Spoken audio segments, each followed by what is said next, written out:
Amigos telespectadores da Rede Vida de televisão e do programa Páginas Difíceis da Bíblia. Durante alguns domingos, o nosso programa foi ao ar num outro horário, por causa das missas celebradas pelo Santo Padre na Basílica de São Pedro, em Roma. Mas eu verifiquei e o horário normal era ou continua sendo este. As outras que não vieram para este horário passaram às 5:30 da manhã. O telespectador interessado pode consultar a grade de programação da Rede Vida e se acertar domingo por domingo qual o horário em que o programa vai ao ar. Mas repito, ele continua normalmente indo ao ar neste horário, a menos que haja alguma coisa importante na Igreja Universal, como algumas missas, por exemplo, começo e término do Sínodo da Amazônia e um outro domingo, Dia Mundial dos Pobres, criado por este Papa atual. Estamos no ar. Bom dia, Padre Fernando. Bom dia a você que dominicalmente nos acompanha aqui através da Rede Vida de televisão em nosso programa catequético bíblico no Páginas Difíceis da Bíblia. É uma alegria tê-los aqui conosco. Muito bem. Eu tenho a impressão, sabe, às vezes a gente escapa um pouco com a mente, com a memória, de que eu já falei alguma coisa a respeito do Sinai. Se recorda ou não? Eu acredito que o senhor tenha falado, mas em outros temas, pelo menos comigo aqui, né, não, te acompanhando. É só com você, não vem outro aqui, não. Não, como outrora não era eu, né? Eu estou aqui há pouco tempo. Né? Bem, você está aqui há uns 2 anos. Sim. Ou eu mais creio até. que nesse sentido não. Bem, o capítulo 20 do livro do Êxodo nos fala da entrega por Deus a Moisés dos 10 mandamentos. E logo depois vem um conjunto de leis chamado Código da Aliança. Nós que fizemos a primeira catequese para a primeira comunhão, acredito que conhecemos de cor e salteado os 10 mandamentos. Não é verdade? Com algumas modificações, eles nos obrigam a nós também. Mas quem conhece o conjunto de leis chamado Código da Aliança? Quase ninguém, porque são leis tão antigas e tão fora do nosso mundo jurídico que, para quem não é especialista, é quase impossível compreendê-las. Não apenas o Código da Aliança. Existe no Pentateuco outros códigos. Depois do Código da Aliança, vem, nesse mesmo livro, as leis para a construção do santuário. Êxodo, capítulos 35 a 40. O terceiro livro, o livro dos Números, o terceiro livro, o livro do Levítico, possui um código chamado Código da Santidade, dos capítulos 17 a 26. Mas existem outras tantas leis, como as leis da investidura sacerdotal, as leis das ofertas, dos sacrifícios.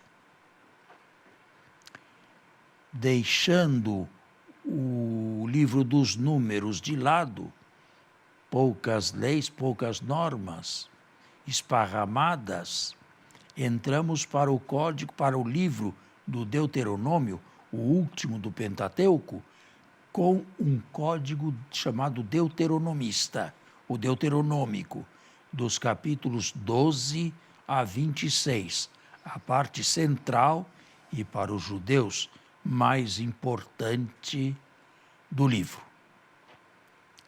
Todo este conjunto de leis que foram sendo escritas à medida em que uma época cedia lugar a outra na história de Israel, todas estas leis, com exceção do Código da Aliança, no livro do Deuteronômio, no livro do Levítico, foram, de certa maneira, relacionadas com o Monte Sinai e com a pessoa de Moisés, que, por causa disto, recebeu o título também de grande legislador de Israel.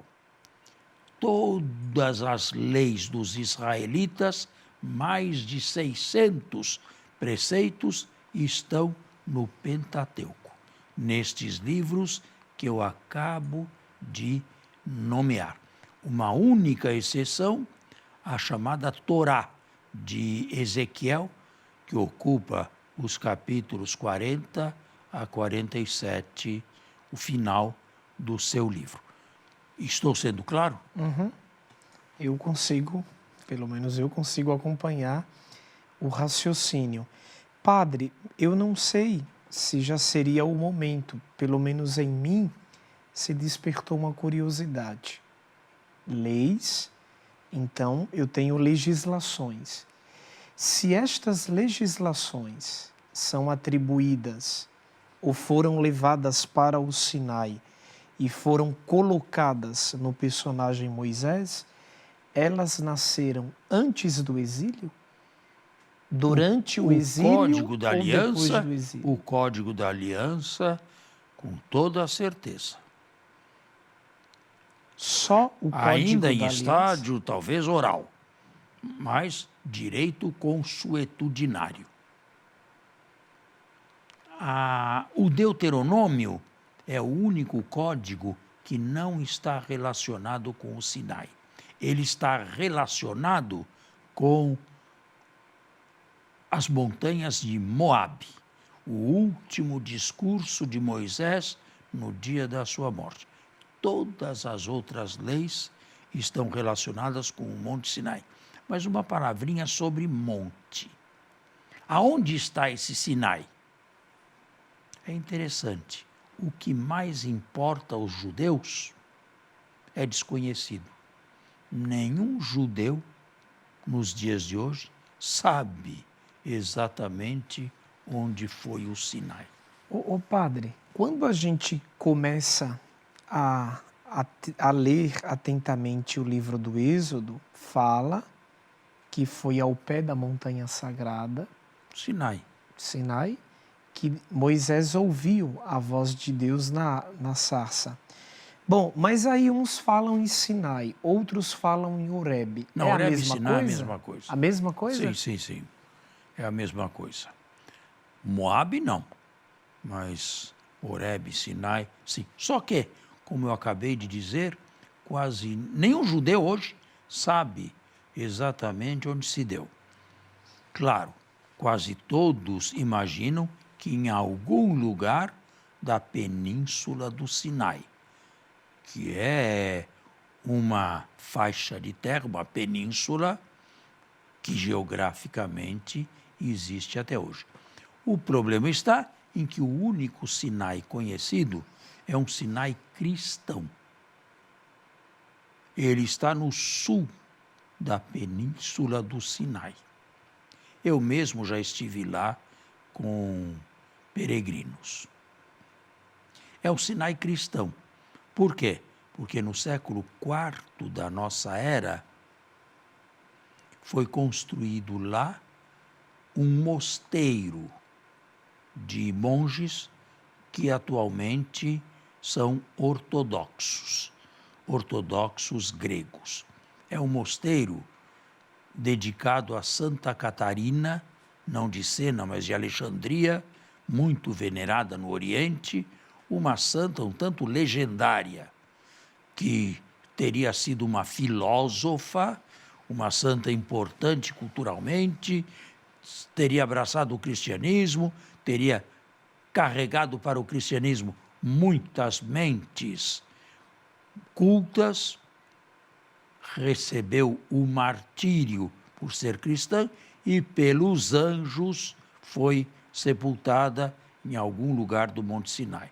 Claro, tudo isto aqui é muito legendário, mas o único Sinai que se conhece é um Sinai cristão. Vamos fazer um pequeno intervalo e já voltamos.